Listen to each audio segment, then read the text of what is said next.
नमस्कार दोस्तों, स्वागत है आपका 18 अगस्त के सामयिकी के ऑडियो आर्टिकल प्रोग्राम में।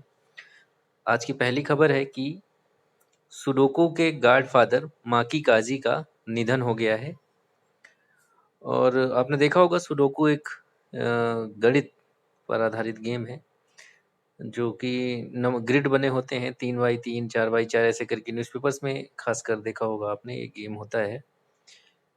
तो सुडोकू के गॉडफादर कहे जाते थे माकी काजी, इनका निधन हो गया है। अगली खबर है कि भारतीय हॉकी टीमों को प्रायोजित करेगा उड़ीसा। तो 2023 में मौजूदा प्रायोजन समाप्त होने के बाद भी तो एक इनके बीच करार है कि एक जो उड़ीसा सरकार है वो स्पॉन्सर करेगी। तो स्पॉन्सरशिप की जो वैलिडिटी है 2023 तक है।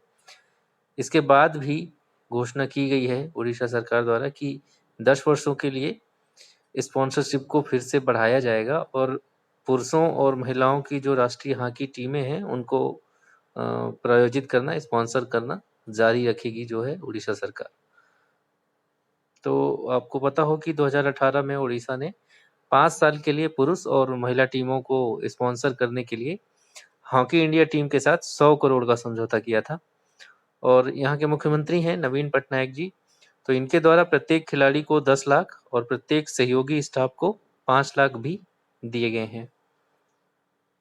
अगली खबर है कि ओलंपिक रजत पदक विजेता रवि दहिया को सम्मानित करने के लिए दिल्ली सरकार ने एक स्कूल का नाम उनके नाम पर रखा है। तो यह स्कूल एक आदर्श नगर इलाके में एक राजकीय बाल विद्यालय है और दहिया इसके पूर्व छात्र हैं इसी स्कूल के, तो इसलिए इसका नाम बदलकर अब रवि दहिया बाल विद्यालय कर दिया गया है। अगली खबर है कि कर्नाटक विकास ग्रामीण बैंक ने एक पोर्टल लॉन्च किया है जिसका नाम है फ्रूट्स, FRUITS। तो यह देश में अपनी तरह का एक पोर्टल है जहां सभी किसानों की जमीन और अन्य जानकारियां इकट्ठा की जा रही हैं। अगली खबर है कि भारत में पहली बार उत्तराखंड के चमोली जिले में एक दुर्लभ आर्किड पौधे की प्रजाति पाई गई है और इस प्रजाति का नाम है सेफलांथेरा इरेक्टा वार। और ये सेफलांथेरा जो मुख्य रूप से यूरोप, उत्तरी अमेरिका और एशिया के कुछ हिस्सों में वितरित स्थलीय ऑर्किड के एक छोटे समूह का प्रतिनिधित्व करती है। तो ऑर्किड एक फूल होता है, फूल की प्रजाति है जो देखने में बहुत ही सुंदर होता है और हमारा जो राष्ट्रपति भवन में भी इसकी ये फूल लगा हुआ है, वहाँ पे जो गार्डन है। और आज के दिन उत्तर प्रदेश सरकार ने अपना अनुपूरक बजट पेश किया है। तो उत्तर प्रदेश सरकार ने चालू वित्त वर्ष 2021-22 के लिए अपना पहला अनुपूरक बजट 18 अगस्त 2021 को विधानसभा में पेश किया है।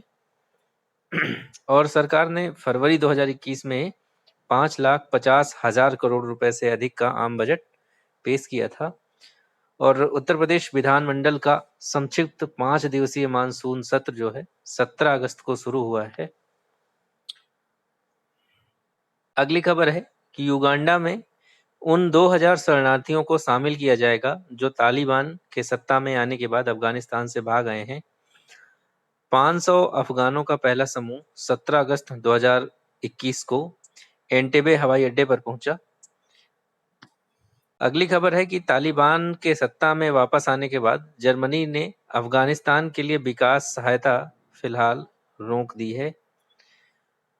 तो जैसा कि डेवलपमेंट मंत्री गर्ड मुलर ने घोषणा की है कि विकास पर राज्य का सहयोग फिलहाल के लिए निलंबित है।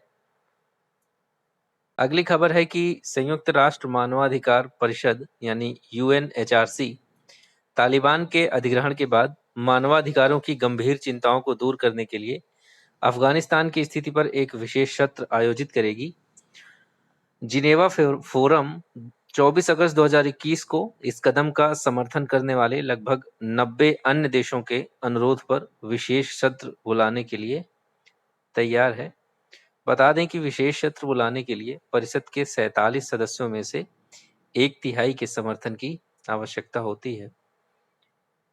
अगली खबर है कि रक्षा मंत्री राजनाथ सिंह जी ने 17 अगस्त 2021 को नई दिल्ली में आजादी का अमृत महोत्सव मनाने के लिए हिमालय पर्वतारोहण संस्थान दार्जिलिंग द्वारा आयोजित क्लाइंब अ थॉन को फ्लैग इन किया और यह सिक्किम हिमालय की 4 छोटी चोटियों पर आयोजित किया गया था।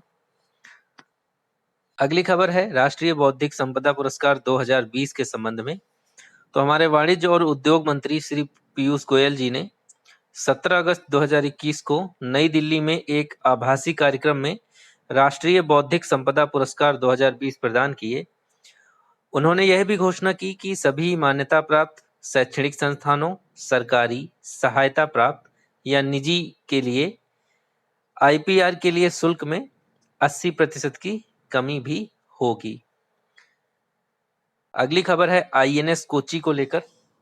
तो आईएनएस कोच्चि अपनी फारस की खाड़ी में तैनाती के हिस्से के रूप में बहरीन के पनामा में है और यह जहाज 18 अगस्त 2021 से 4 दिवसीय समुद्री साझेदारी अभ्यास में भाग ले रहा है। अगली खबर है अमृत महोत्सव श्री शक्ति चैलेंज 2021 के संबंध में। तो हमारे केंद्रीय इलेक्ट्रॉनिक्स और सूचना प्रौद्योगिकी मंत्री हैं अश्विनी वैष्णव जी। इन्होंने 17 अगस्त 2021 को अमृत महोत्सव श्री शक्ति चैलेंज 2021 का शुभारंभ किया है और यह कार्यक्रम महिला उद्यमियों द्वारा विकसित प्रौद्योगिकी समाधानों को प्रोत्साहित करेगा जो महिलाओं की सुरक्षा और सशक्तिकरण की सुविधा प्रदान करते हैं। अगली खबर है सरकार ने बताया है कि पीएमजेएवाई यानी प्रधानमंत्री जन आरोग्य योजना के तहत 2 करोड़ से अधिक लोगों का इलाज किया जा चुका है। यह योजना जो दुनिया का सबसे बड़ा स्वास्थ्य देखभाल कार्यक्रम कहा जाता है 10.74 करोड़ से अधिक गरीब और कमजोर परिवारों को माध्यमिक और तृतीयक देखभाल अस्पताल में भर्ती होने पर प्रति परिवार प्रति वर्ष 5 लाख रुपए तक का कवर प्रदान करती है। अगली खबर है कि विज्ञान और प्रौद्योगिकी विभाग ने 3 ऑनलाइन एप्लीकेशन लॉन्च किए हैं ताकि जो उपयोगकर्ता हैं आसानी से भू स्थानिक मानचित्रण के संबंधित उत्पादों को ऑनलाइन खरीद और डाउनलोड कर सकें। अगली खबर है कि IFBI ने जीता है training and education excellence award. तो NIIT institute of finance banking and insurance ने क्वांटिक इंडिया के तीसरे वार्षिक BFSI एक्सीलेंट अवार्ड 2021 में training and education excellence award जीता है। अगली खबर है कि श्रीलंका ने चीन के साथ एक ऋण समझौते पर हस्ताक्षर किए हैं। तो श्रीलंका ने अपनी कोविड-19 प्रतिक्रिया, आर्थिक पुनरुद्धार और वित्तीय स्थिरता का समर्थन करने के लिए चीन के साथ 2 बिलियन रेनमिनबी यानी 308 मिलियन अमेरिकी डॉलर के ऋण समझौते पर हस्ताक्षर किए हैं। अगली खबर है कि भारत यूके के साथ व्यापार वार्ता शुरू करने जा रहा है। तो यूनाइटेड किंगडम ने 17 अगस्त 2021 को घोषणा की कि उसका लक्ष्य साल के अंत तक भारत के साथ व्यापार समझौते के लिए बातचीत शुरू करना है। अगली खबर है कि प्रख्यात लेखिका और स्त्री रोग विशेषज्ञ डॉक्टर H गिरिजाम्मा जो 72 वर्ष की थी, इनका अगस्त 2021 में निधन हो गया है। इन्होंने मैसूर मेडिकल कॉलेज से MBBS किया और एक सफल स्त्री रोग विशेषज्ञ थीं। वह कन्नड़ साहित्य पत्रिका की एक लोकप्रिय लेखिका थीं। उन्होंने चंदा मामा, तम सोमा, ज्योतिर्गमय और अंबारा तारे सहित 27 उपन्यास लिखे थे। अगली खबर है कि शोधकर्ताओं ने पाई के लिए एक नए रिकॉर्ड आंकड़े की गणना की है। तो एक सुपर कंप्यूटर का उपयोग करते 62.8 के आंकड़े को छूते हुए स्विट्जरलैंड के शोधकर्ताओं ने गणितीय स्थिरांक जो पाई है उसकी गणना के नए विश्व रिकॉर्ड स्तर की सटीकता के लिए की है। इस गणना में 108 दिन और 9 घंटे लगे। अगली खबर है कि ज्वालामुखी विस्फोट से जापान में एक नया द्वीप बना है। समुद्र के भीतर जो ज्वालामुखी विस्फोट हुआ हाल ही में जापान में, उसने समुद्र में एक नया भूभाग बना दिया है। इससे जापानी द्वीप समूह बनाने वाले 6000 से अधिक द्वीपों को टोक्यो के दक्षिण में लगभग 1200 किलोमीटर का एक नया अतिरिक्त भूभाग मिला है। और यह द्वीप प्राकृतिक रूप से प्रशांत महासागर में बना है। जो नया द्वीप है वह अर्धचंद्राकार आकृति में है और इसका व्यास लगभग 1 किलोमीटर का है। अगली खबर है कि प्रधानमंत्री मोदी जी ने सीसीएस के साथ एक बैठक की है। तो मोदी जी ने 17 अगस्त 2021 को अफगानिस्तान के खिलाफ अधिग्रहण की पृष्ठभूमि के खिलाफ कैबिनेट कमेटी ऑन सिक्योरिटी यानी सीसीएस की बैठक की अध्यक्षता की। कैबिनेट कमेटी ऑन सिक्योरिटी शीर्ष सरकारी निकाय है जो राष्ट्रीय सुरक्षा के मुद्दों से संबंधित है। अगली खबर है कि केंद्र सरकार ने संभावित तीसरी लहर की आशंका के बीच पूर्वोत्तर राज्यों के लिए कोविड-19 प्रतिक्रिया पैकेज के रूप में 1352.92 करोड़ रुपए की घोषणा की है। यह जिला स्तर पर दवाओं की खरीद और ऑक्सीजन की आपूर्ति और बेड की संख्या बढ़ाने के लिए दिया जाएगा।